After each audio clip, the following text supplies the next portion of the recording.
संतो सहज समझ घर आवो। सहज समझ घर आवो। छोड़ी दे सकल सब दावो। केवल हंसो साथ केवल साहेब, आजूबाजू सौने सत केवल साहेब, सत केवल साहेब। उपासना सोई मात पिता सुत, शिष्य को गुरु संतन के, पतिव्रता निज प्रियो सेवन की, प्रीत सहित तन मन के।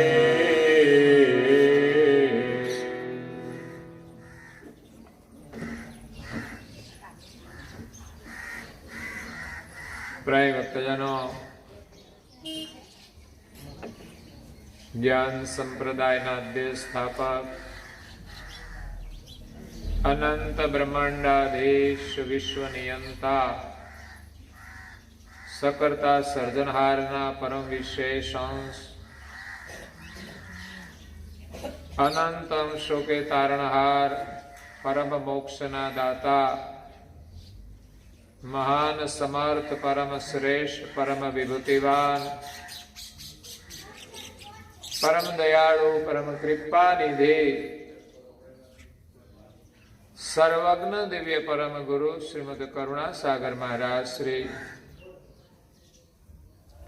जगतना जिज्ञासु અને મુમુક્ષુ અંશોને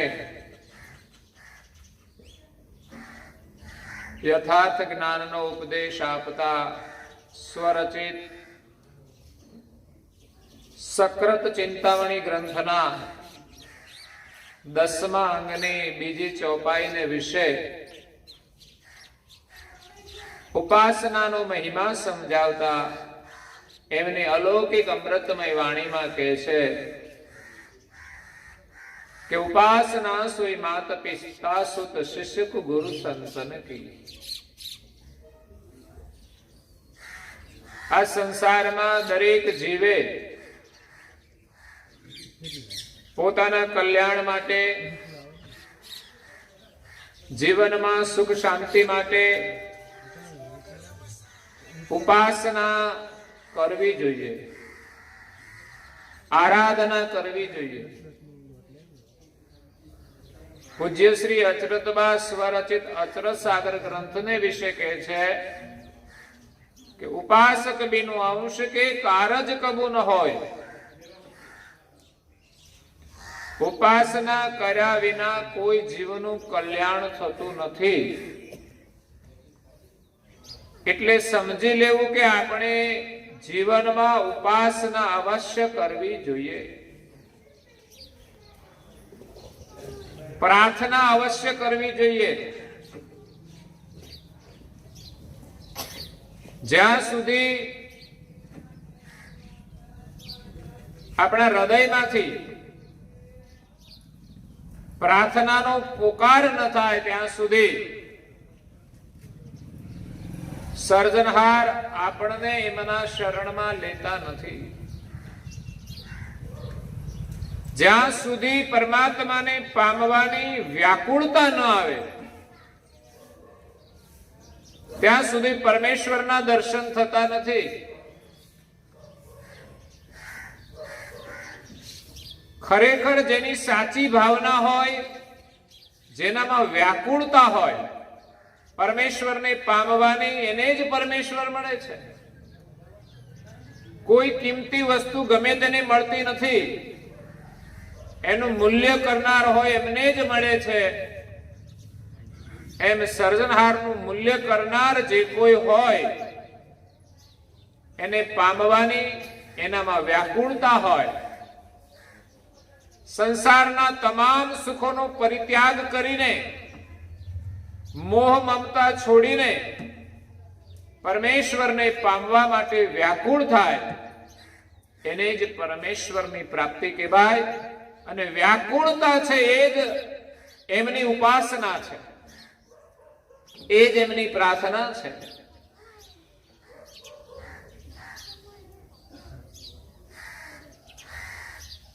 નરેન્દ્રનાથ દત્ત જ્યારે રામકૃષ્ણ પરમહંસના શરણમાં આવ્યા ત્યારે એમનો આધ્યાત્મિક પ્રશ્ન હતો કે ઈશ્વર છે? તો બધા કહે છે કે ઈશ્વર તો છે જ, પણ બીજો પ્રશ્ન હતો કે તમે ઈશ્વરના દર્શન કર્યા છે? રામકૃષ્ણ પરમહંસે કહ્યું હા. નરેન્દ્રનાથ કહે છે કે મારે પણ ઈશ્વરના દર્શન કરવા છે. તો કેવી રીતે ઈશ્વરની પ્રાપ્તિ થાય? તો રામકૃષ્ણ પરમહંસ કહે છે કે આપણી અંદર જો વ્યાકુળતા હોય તો પરમેશ્વરની પ્રાપ્તિ થાય છે. પણ એ વ્યાકુળતાને સમજવી કેવી રીતે? જો કે સંસારમાં આપણે ઘણી વખત વ્યાકુળ થતા હોઈએ છીએ. મુશ્કેલી આવે ત્યારે આકુળ વ્યાકુળ થઈ જઈએ છીએ. કઈ સૂઝ ન પડે ત્યારે વ્યાકુળ થઈ જઈએ છીએ. કઈ સંસારની ચીજો પ્રાપ્ત કરવા માટે પણ આપણામાં વ્યાકુળતા હોય છે. કેટલું બધું કષ્ટ સહન કરીને પણ આપણે જે કામ કરીએ છીએ એક પ્રકારની વ્યાકુળતા છે. જો કે વ્યાકુળતાને સમજાવવા માટે રામકૃષ્ણ પરમહંસે નરેન્દ્રને કહ્યું તો મારી સાથે ચાલ, આપણે નાહવા માટે જઈએ. તો એક જળાશયની અંદર રામકૃષ્ણ પરમહંસ અને નરેન્દ્ર સ્નાન કરવા માટે જાય છે. રામકૃષ્ણ પરમહંસે કહ્યું તું આ પાણીમાં ડૂબકી લગાવ.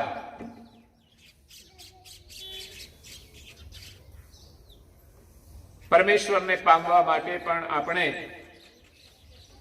ભક્તિના સાગરમાં ડૂબકી લગાવવી પડશે. તો નરેન્દ્રનાથે સેજ ડૂબકી મારી પાણીમાં પોતાનું મસ્તક ડુબાડ્યું. એટલે રામકૃષ્ણ પરમહંસે એનું માથું પકડી લીધું અને બરાબર જોરથી પકડ્યું. જો કે જેમણે કોઈ દિવસ ડૂબકી ના મારી હોય એને તો પાણીમાં ગભરામણ થવા માંડે. થોડી વાર ડૂબકી મારીને ફરી પાછા બહાર નીકળી જવાય, પણ કોઈ માથું પકડી રાખે તો સેજ પણ વધુ વાર લાગે તો પણ આપણે વ્યાકુળ થઈ જઈએ છીએ. એટલે એની ક્ષમતા જોઈને જ રામકૃષ્ણ પરમહંસે થોડી વાર જ એમનું માથું પકડી રાખ્યું. એમની વ્યાકુળતા જોઈ, એમની બેચેની જોઈ ફરી રામકૃષ્ણ પરમહંસે કહ્યું કે ફરી એક ડૂબકી લગાવો. નરેન્દ્રએ ફરી ડૂબકી લગાવી. રામકૃષ્ણએ ફરી એમનું માથું પકડી લીધું. પહેલી વખત કરતા થોડી વાર વધુ પકડી રાખ્યું. એટલે એમની વ્યાકુળતા થોડી વધી, બેચેની વધી અને ફરી માથું છોડી દીધું. એટલે નરેન્દ્ર બહાર નીકળી ગયા. પણ પહેલી વખત કરતા વધારે એનામાં વ્યાકુળતા હતી, પરેશાની હતી. રામકૃષ્ણ પરમહંસે કહ્યું કે હજુ એક વાર તો ડૂબકી માર. પરમેશ્વરને પામવા હોય તો શું કરવું પડે એના માટેનો એક પ્રયોગ હતો. તો નરેન્દ્ર તો આજ્ઞાંકિત થઈને ડૂબકી મારે છે.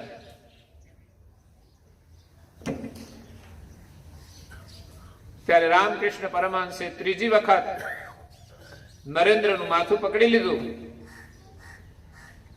પહેલી અને બીજી વખત કરતા ક્રમશઃ વધુ વાર એમનું માથું પકડી રાખ્યું. ત્યારે નરેન્દ્રનાથ પાણીમાંથી બહાર નીકળવા માટે વ્યાકુળ હતા.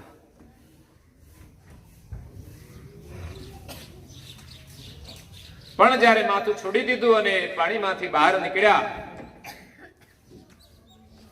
ત્યારે એટલા પરેશાન થઈ ગયા અને એની વ્યાકુળતાની એને વાત કરી કે અંદર મારાથી કઈ રહેવાતું નહોતું, એટલી બધી બેચેની હતી, હું શું કહું. રામકૃષ્ણ પરમહંસ કહે છે કે પરમેશ્વરને પામવા માટે એવી વ્યાકુળતા જોઈશે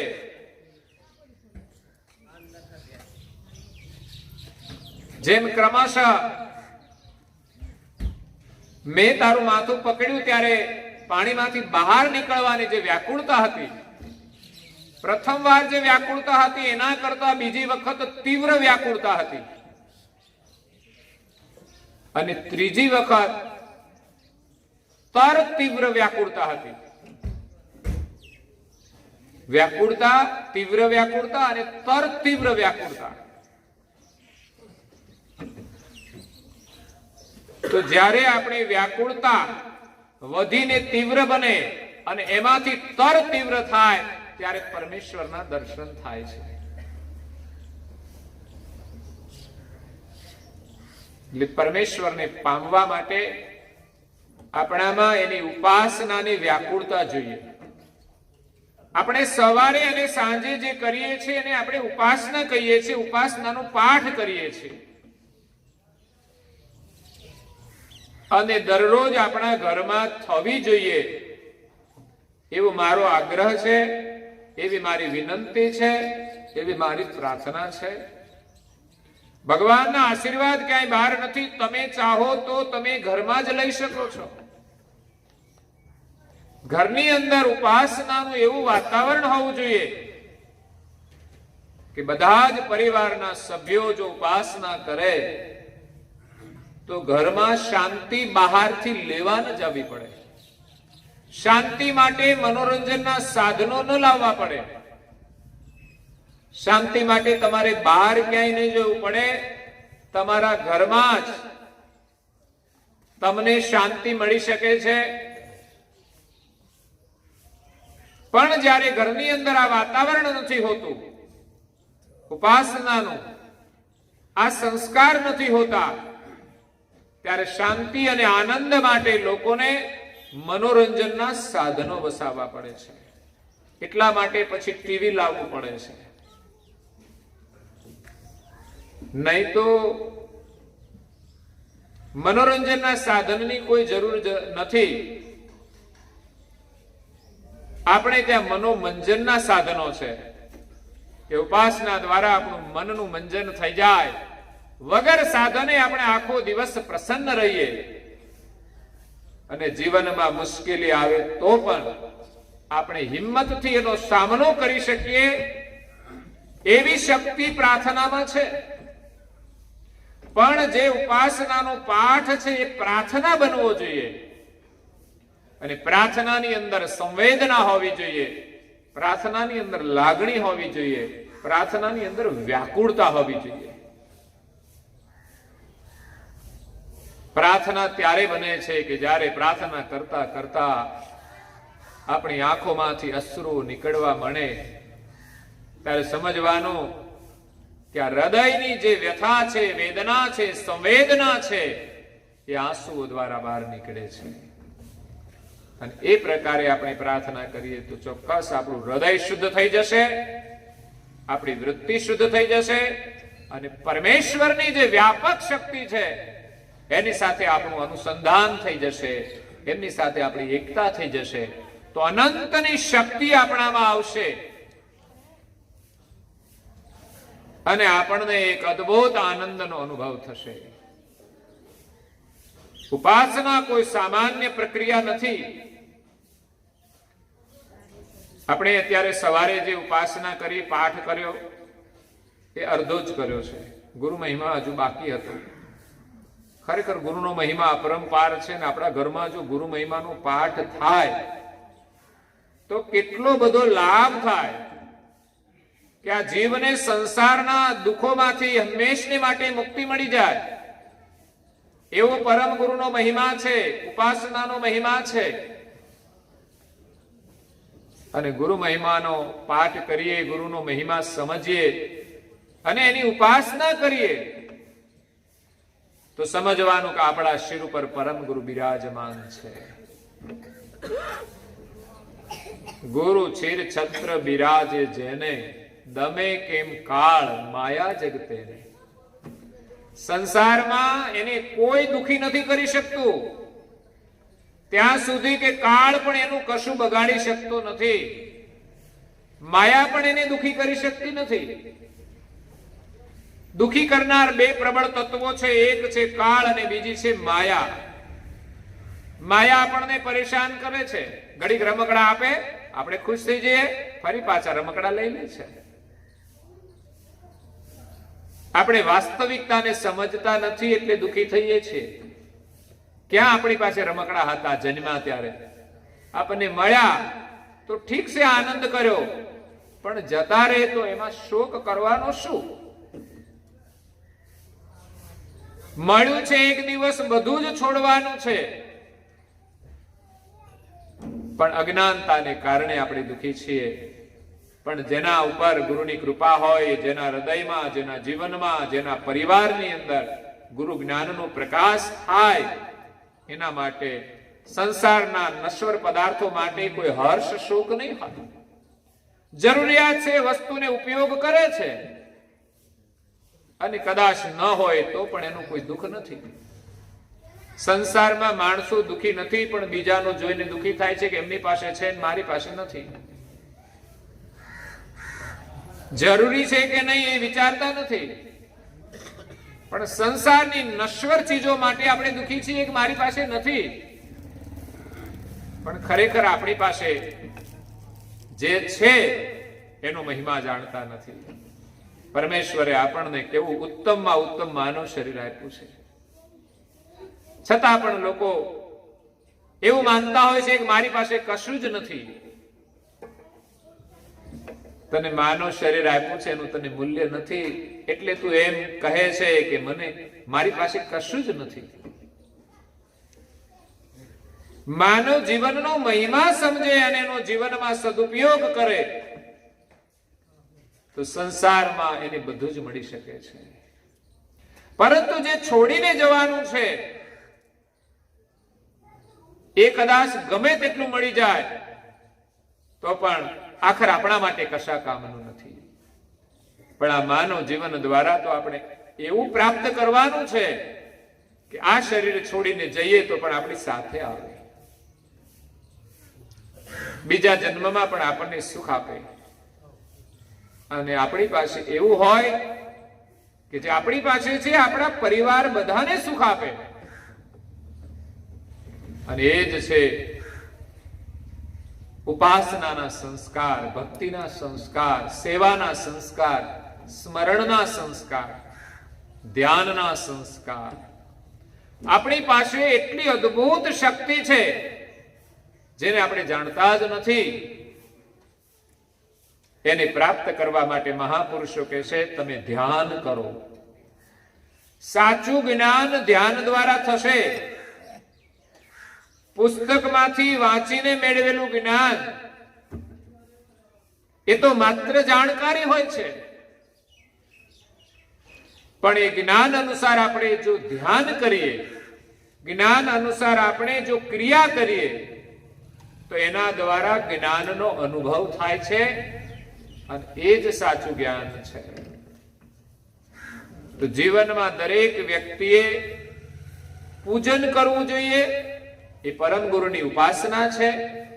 બીજા નંબરે પાઠ કરવો જોઈએ, એ પરમ ગુરુની ઉપાસના છે. સ્મરણ કરવું જોઈએ, એ પરમ ગુરુની ઉપાસના છે. અને ત્રીજા સ્ટેપમાં આપણે સૌએ ધ્યાન કરવું જોઈએ. 15 મિનિટ ધ્યાન કરશો તો તમને શાંતિનો અનુભવ થશે. કંઈ જ કરવાનું નહીં. તમારી પાસે જો મંત્ર હોય તો મંત્રનો જાપ કરો, નહીં તો પ્રાણાયામ સાથે એમ જ તમે ધ્યાનથી બેસશો તો પણ તમને શાંતિ મળશે. આ બધી પ્રવૃત્તિ કરીને જ આપણે અશાંત થયા છીએ. પ્રવૃત્તિએ આપણે અશાંત બનાવ્યા છે. 15 મિનિટ માટે શાંતિથી બેહીએ તો શાંતિ મળે જ છે, પણ આપણે બેસવું. ઘણી વખત આપણે કઈ કામ જરૂરી હોય અને કોઈ ઊંચા નીચા થતા હોય કે કઈ વચ્ચે બોલતા હોય તો આપણે શું કહીએ, ભાઈ બેઠ ને શાંતિથી. તો બેસવાથી શાંતિ મળે છે, પણ ધ્યાનમાં બેસવાથી આપણને આત્મ શાંતિનો અનુભવ થાય છે. એમ જ માણસ શાંતિથી બેઠો હોય ને તો શાંતિ મળે જ ને. પણ જરૂરી ને બિનજરૂરી બધું કર્યા કરે છે તો જરૂરી તો ઉપયોગી થાય છે, પણ બિનજરૂરી પ્રક્રિયામાંથી અશાંતિનો અનુભવ થાય છે. ધ્યાનમાં બેસશો ને તો ખબર પડશે કેટલું આપણે જરૂરી કરીએ છીએ, કેટલું બિનજરૂરી. એનું અવલોકન આપણે સ્વયં કરવું પડશે. હા, મહાપુરુષો એમના સત્સંગ દ્વારા, એમના ભજન દ્વારા આપણને ઉપદેશ આપે છે કે આ સહી છે, આ નથી સહી. ખાવાનું કેટલું સહી, કેટલું ખોટું, આપણે બોલીએ છીએ એમાં કેટલું સાચું, કેટલું ખોટું, કેટલું જરૂરી અને કેટલું બિનજરૂરી. કદાચ ખોટું ના હોય પણ બિનજરૂરી હોય તો પણ આપણે ન બોલવું જોઈએ.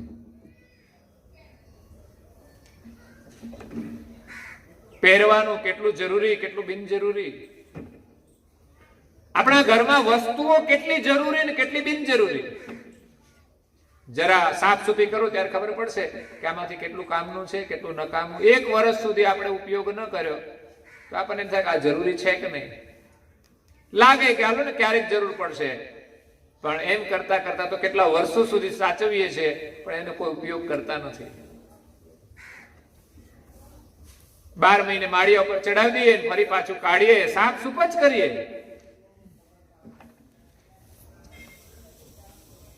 એમ જ આપણો સમય જતો રહેશે.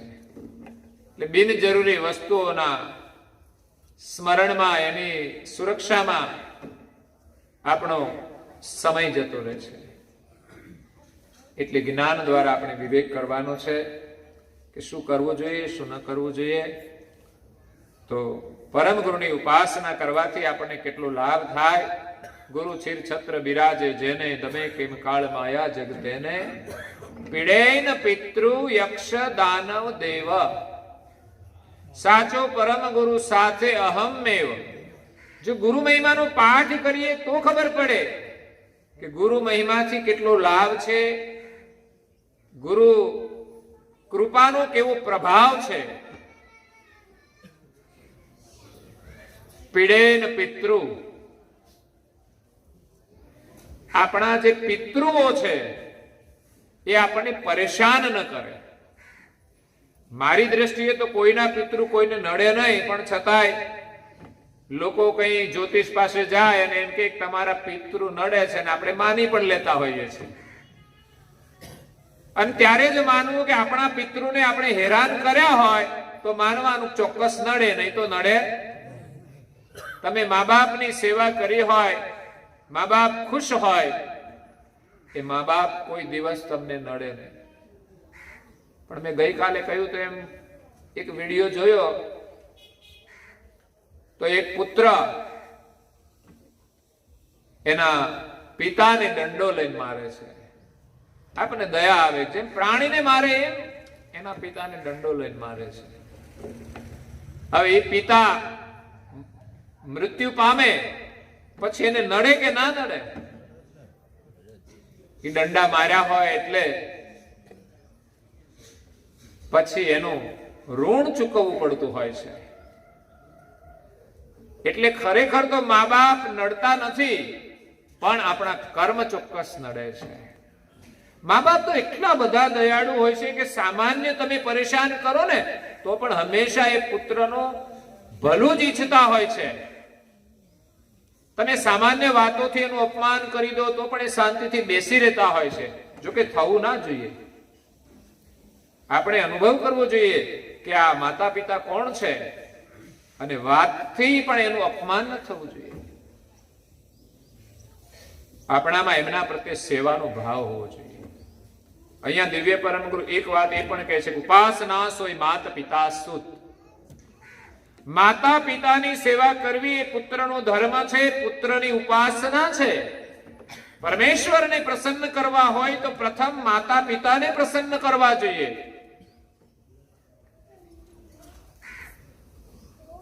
જેમના મા બાપ પુત્રથી પ્રસન્ન નથી એવા પુત્રને કદાચ પરમેશ્વરની પ્રાપ્તિ થતી નથી. એમની સેવાથી, એમની ભક્તિથી પરમેશ્વર પ્રસન્ન થતા નથી.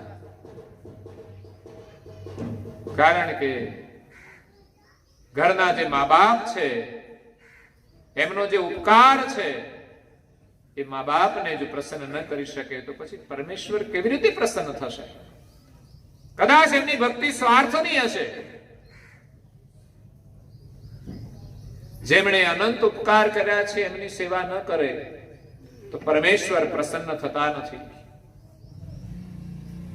એટલે મા બાપની સેવા કરવી જોઈએ, મા બાપની આજ્ઞા માનવી જોઈએ. અને મા બાપની જે વાતો છે, એમની જે સલાહ છે, એમની જે શિખામણ છે એ ખરેખર પુત્રના માટે આશીર્વાદરૂપ હોય છે. મા બાપ જેટલા હિતેશુ પુત્રના માટે બીજું કોઈ જ નથી હોતું.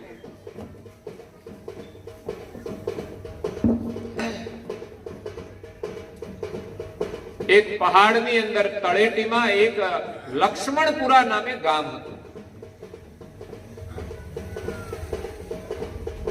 એમાં એક